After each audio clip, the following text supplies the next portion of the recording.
Le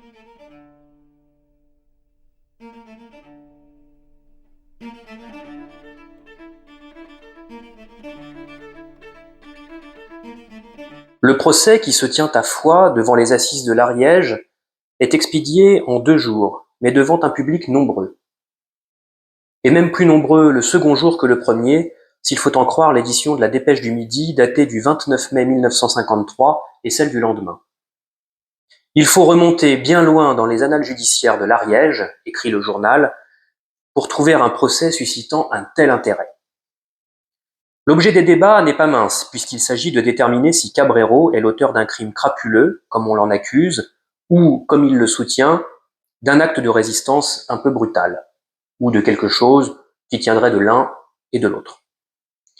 À cette fin, le président Pujol commence par refaire pas à pas, si l'on peut dire, le chemin parcouru par la colonne d'évadés entre le 24 et le 26 novembre 1942, en s'aidant d'une carte au 1/50 millième établie par un certain monsieur Cerny de Tarascon-sur-Ariège, qui pour l'ensemble de son travail, y compris le tirage en 12 exemplaires de ce document, a reçu de la justice la somme de 3000 francs. À la lecture de cette carte, et à travers les témoignages tant de Cabrero lui-même que de 2 des survivants de la marche, Pierre Dreyfus-Schmitt, l'élu de Belfort, et son ami Roger Lanzenberg, il apparaît, avec une marge d'erreur imputable à la mémoire défaillante ou à l'éventuelle mauvaise foi de l'un ou l'autre des témoins, que les derniers épisodes de la vie de Jacques Grumbach se sont déroulés à peu près de la façon suivante. Au moment où son état d'épuisement l'a contraint à s'arrêter et semble-t-il à se coucher par terre, après environ 12 heures de marche presque sans interruption tout au long de la journée du 25 novembre, il se trouvait en queue de colonne, à la hauteur du lieu-dit le Pas du Bouc, et séparé des autres par une distance de 2 à 300 mètres. Pendant ce temps, le reste de la colonne, entraîné par Cabrero, se regroupe autour d'un feu, ce qui semble confirmer que les Allemands, voire les douaniers français, ne constituaient pas à ce moment-là une menace imminente. Ne voyant pas apparaître Grumbach, Cabrero, muni d'une lampe de poche, retourne sur ses pas et revient environ 1 heure plus tard en déclarant n'avoir trouvé personne. Après le lever de la lune, la colonne se remet en marche pour passer le col de Pourtanel et gagner la baraque de Père Grand, qu'elle atteint vers le milieu de la nuit, où les évadés vont se reposer quelques heures. Le lendemain, 26 novembre, au lever du jour, Cabrero repart seul à la recherche de Grumbach et revient vers 9 heures en assurant de nouveau qu'il n'en a trouvé aucune trace.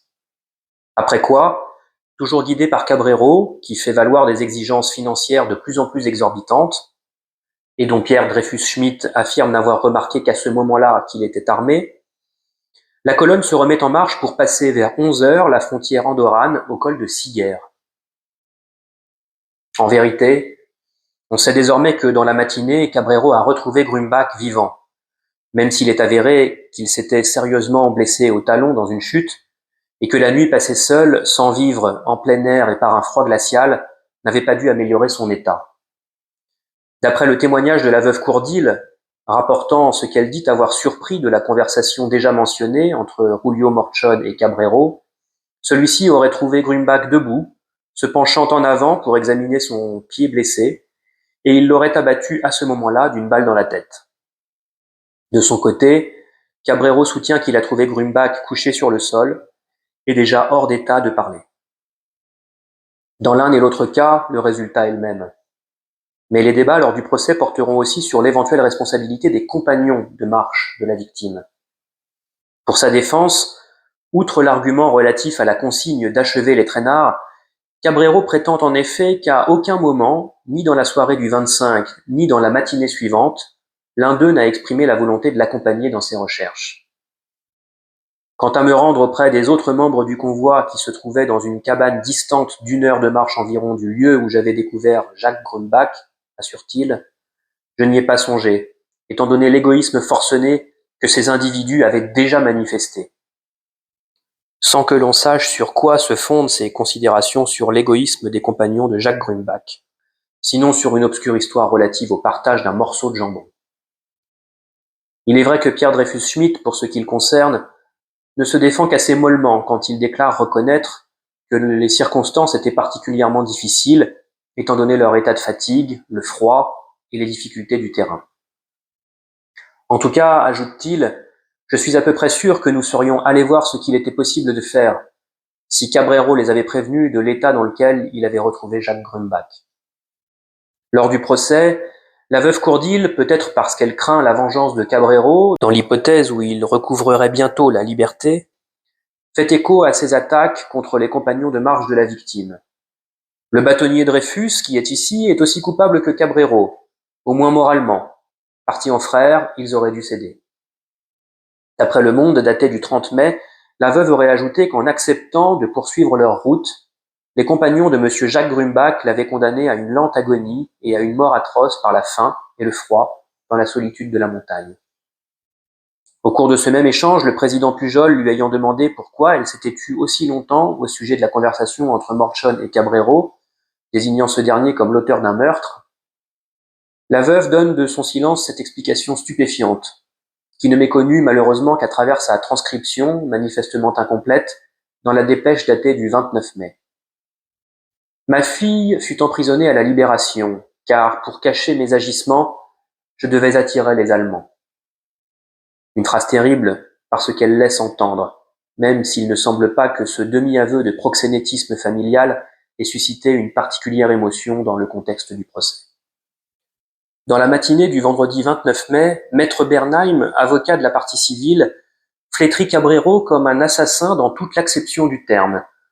enjoignant aux jurés de ne pas le laisser impuni, car il a dépouillé le mort et sali la vraie résistance. De son côté, l'avocat de la défense, Maître Marty, se livre à un exercice assez classique d'éloquence judiciaire, émaillant sa plaidoirie de quelques phrases aussi dénuées de sens que pleines de poésie, dans le genre de celle-ci. La montagne, dure et implacable, à elle seule a noué le drame. Lorsqu'il assure qu'il n'y avait rien à faire pour le malheureux Jacques Grumbach, que les consignes existaient et que Cabrero, en homme fruste, les exécuta et en cela poursuivit le but de servir la cause de la libération de la France, le visage de l'accusé, s'il faut en croire la dépêche, est ravagé par les larmes. Là-dessus, la cour se retire avec le jury, le temps de répondre à la question suivante. Le nommé Cabrero Monclus, Lazaro, accusé, est-il coupable d'avoir, dans le courant du mois de novembre 1942, sur le territoire de la commune de Gestiès, Ariège, volontairement donné la mort au sieur Grumbach, Jacques? Et si étrange que cela puisse paraître, nul n'ayant prétendu que le coup de feu qui a tué Grumbach était parti tout seul, le jury, au bout de 50 minutes de délibération, répond par la négative à cette question, en conséquence de quoi Lazare Cabrero est acquitté.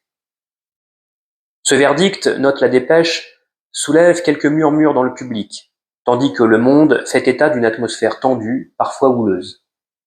À l'issue du procès, ajoute la dépêche, Cabrero, que nous pûmes approcher, dit ces quelques mots.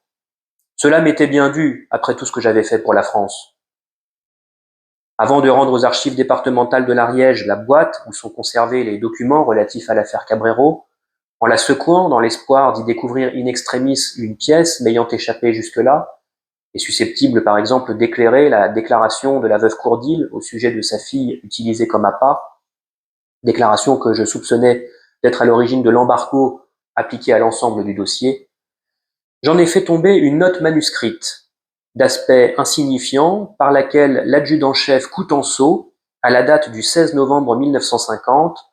faisait part à monsieur le juge d'instruction des dépenses occasionnées à monsieur Vidal Antoine, épicier à Vic-des-Sosses, par le transport des gendarmes et des 2 squelettes trouvés au pic du Bouc. Ces dépenses s'élevaient à 750 francs pour 15 litres d'essence. Quant à l'intérêt de cette note, il résidait tout entier dans le 2e squelette, dont la présence, vraisemblablement imputable à l'insuffisance des connaissances anatomiques de l'adjudant-chef Coutenceau, aurait justifié sans cela une reprise à zéro de toute l'affaire.